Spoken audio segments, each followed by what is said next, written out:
ચલો દિલ્હી કરીને એક મૂવી છે, એમાં આખા મૂવીમાં વિનય પાઠક એક જ ડાયલોગ 100 વાર બોલે છે, કોન સી બડી બાત હો ગઈ.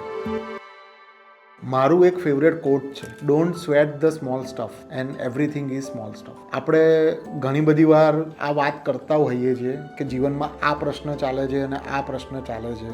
આ મૂવીમાં દરેક પ્રોબ્લેમ કંઈ બી અટકે, કંઈ બી ખોટું થાય એટલે વિનય પાઠક કે કોન સી બડી બાત હો ગઈ. મૂવીના એન્ડમાં જ્યારે લારા દત્તા એના ઘરે જાય છે ત્યારે ખબર પડે છે કે એની વાઈફને 2 વર્ષ પહેલાં સ્ટ્રોક આવ્યો હતો અને એ કોમામાં છે, એ બોલી નથી શકતી, સાંભળી પણ નથી શકતી, છતાં વિનય પાઠક એની સાથે વાત કરે છે અને લારા દત્તા એને પૂછે છે કે તમે કેવી રીતે આટલું બધું હસી શકો છો, આટલું બધું ગઈ શકો છો. અને એણે કીધું કે હવે મેં આ સ્વીકારી લીધું છે અને પેલું કોટ છે કે હે ભગવાન, મને તમે શક્તિ આપો કે જે મારા કંટ્રોલમાં છે એ વસ્તુ પર હું કામ કરી શકું અને જે મારા કંટ્રોલમાં નથી એ વસ્તુને હું એક્સેપ્ટ કરી શકું. આ જ વાત વિનય પાઠક બોલે છે અને કહે છે કે કોન સી બડી બાત હો.